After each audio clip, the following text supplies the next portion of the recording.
आं 2019 सननि 13 सेप्तेम्बराव Bodoland university department of बाय'टेक्न'लजियाव जइन जादों PhD रिसार्चनि थाखाय। आं बे 6 बोसोरनि जार्नियाव प्रफेसार सन्दीप दासनि आन्दाराव PhDखौ एनरल खालामदोंमोन। बे 6 बोसोरनि जार्नियाव आङो मेन खामानि हिसाबाव मोनबा मेडिसिनेल प्लान्टनि सायाव खामानि मावदों। बे मेडिसिनेल प्लान्टनिफ्राय आङो बाय'एक्टिभ कम्पाउन्ड आइसोलेट खालामनानै ବିଭିନ୍ନ धरननि बेमार प्रतिरोगी हिसाबाव बे कम्पाउन्डखौ आइडेन्टिफाइ खालामनो थाखाय साक्सेस जादों। ओमफ्राय फिउचाराव आङो बे रिसार्चखौनो कन्टिनिउ खालामनानै ट्रान्सजेनिक प्लान्टनि सायाव खामानि मावनो गोसो दङ। बेनिफ्राय आङो बे खामानिनि थाखाय आंनि professor Sandeep Das guide supervisor सारखौ आं साबायखर जानायदों। बेनिफ्राय आरो आंनि लोगोसे आंनि न'खरनि परियालनि गासैबो बिमा बिफा आबौ गुमै बेनिफ्राय आरो आंनि लोगो गासैखौबो आं साबायखर जानायदों। बेखिनियानो धन्यबाद। माब्ला PhDखौ खालाम? PhD आंना जास्ट कमप्लिट जादों 9th of डिसेम्बराव आं भाइभा होदों। बेनिफ्राय PhD नटिफिकेसन आंना कमप्लिट जादों जे 15th डिसेम्बराव दाख्लै। बेसेबांसो टाफ जायो?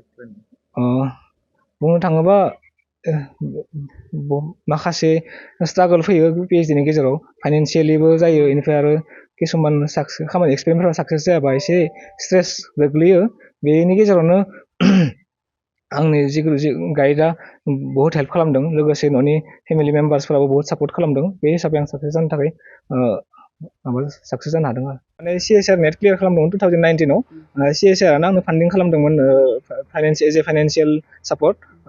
बे CSR नेट JRF नांनायनि उनाव माने बे मान्थलि हिसाबै स्टाइपेन्ड प्रभाइड खालामनायनि थाखाय CSR नेटखौबो आं साबायखर जानायनो थाखाय। आंनि फिसाला जे टिकेन्द्रजित बर'आ जिहेतु PhD क्लियार जानायलाय आंबो गोसोआ मोजां मोनबाय।